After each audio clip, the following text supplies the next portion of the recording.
The presidency says Cyril Ramaphosa will reshuffle his cabinet. Spokesperson Vincent Magwenya has conceded that there are a number of vacancies that need to be filled.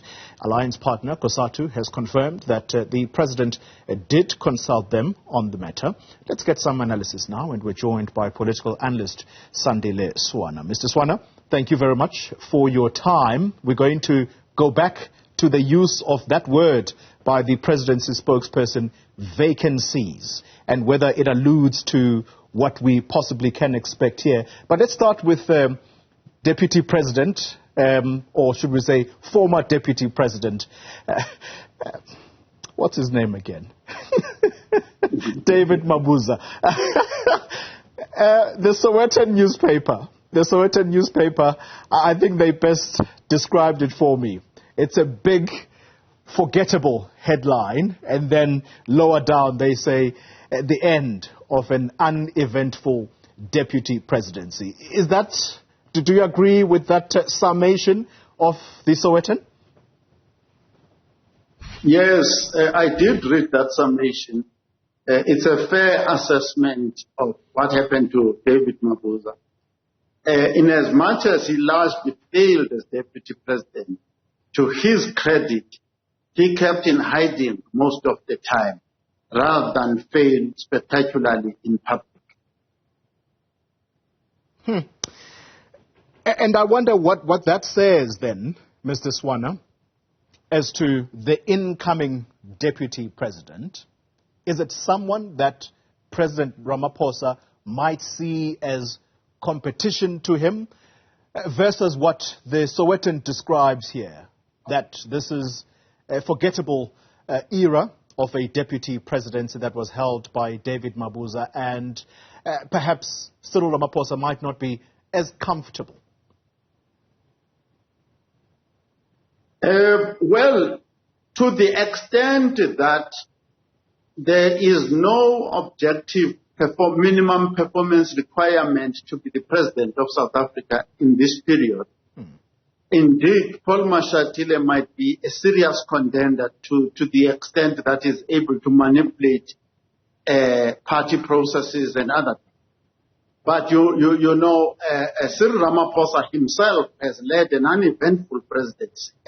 In fact, he's led us from disaster to disaster. So now you have him being joined by Paul Mashatile, who has sank the ANC's finances to the lowest level that we have known since 1994.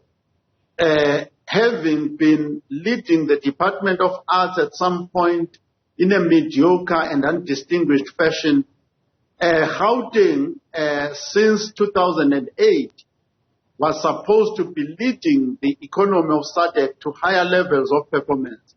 But today, it is regarded as a threat to the SADC economy.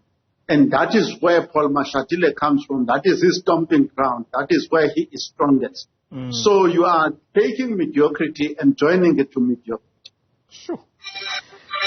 Let's then talk about whether South Africans should start managing their own expectations of this imminent cabinet reshuffle. Why do I say that? Vincent Magwenya talks about the filling of vacancies. Could that potentially be what is in the offing? And I'm saying this to you because there's an election that is coming up that needs to be fought by a party that, at least in public, must be seen to be united. Is Ramaphosa, do you think he has the stomach to upset those very people that he is going to rely on to bring the ANC back into power after those elections? So does he want to upset them now?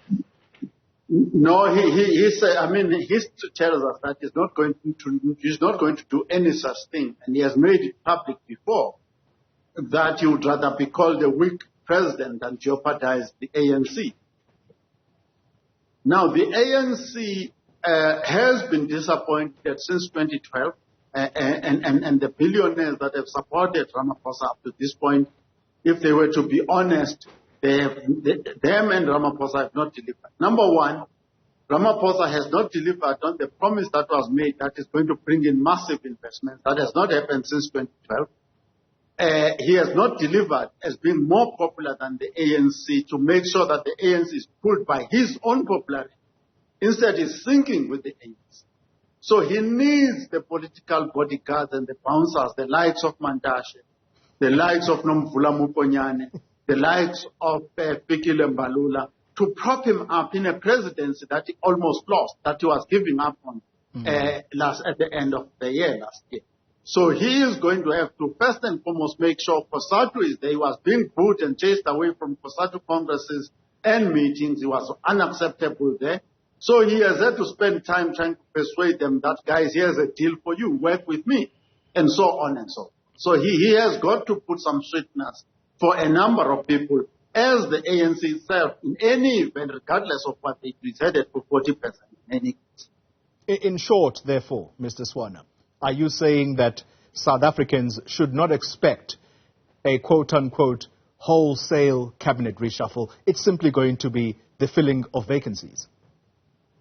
It's simply going to be a filling of vacancies, at best, a shuffling of the same deck of cards and putting it back on the table.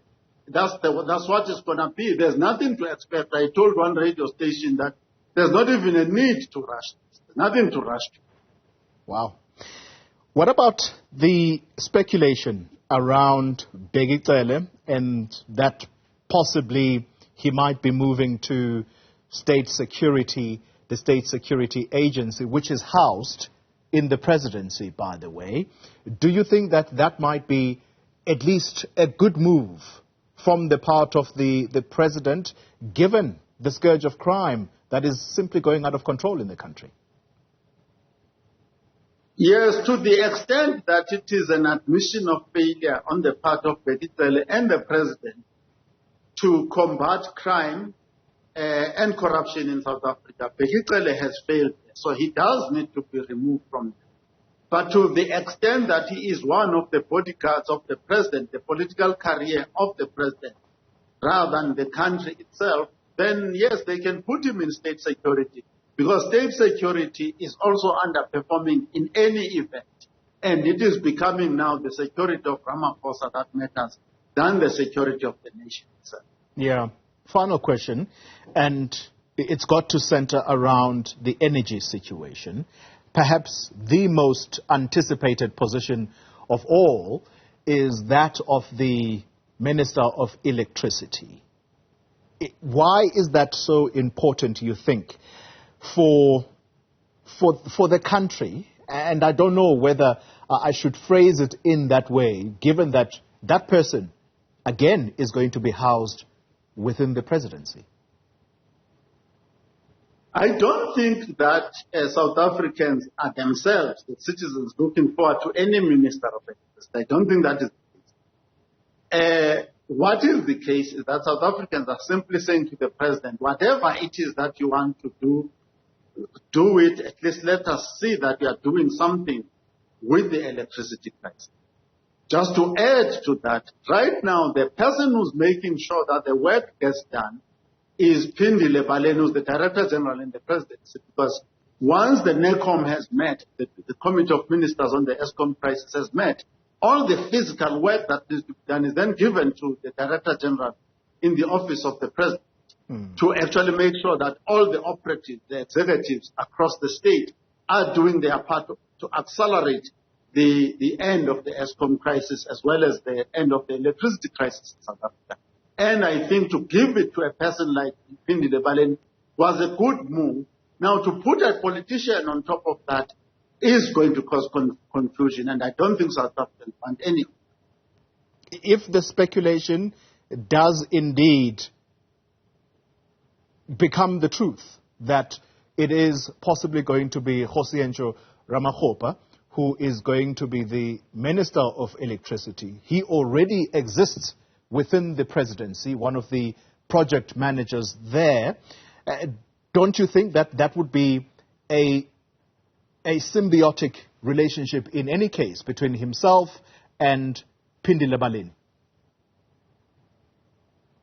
Yeah, I think that putting Sputla in charge of the Ministry of Electricity, can only be accepted to the extent that to get these positions, you don't have to put any credentials of superior performance. There has been no fireworks in our infrastructure spend in South Africa. I'm not aware of anything that Sputla has done since he was put there to actually make sure that our infrastructure expenditure is at the correct level that would drive the economic growth. I don't remember anything good and spectacular that he did when he was in Swana. And in fact, towards the end of his career, it was a total collapse. And the ANC lost the city of Swana in the process of that. So this is yet another process of appointing a mediocre to continue with the mediocrity that has characterized the ANC presidency since the Polokwane Conference. Sandile Swana, thank you very much for your time and analysis. I wonder what you make of his analysis. He takes no prisoners. He's saying it like it is. I wonder whether indeed that is going to become the reality, some of what Mr. Swana is saying there. All right.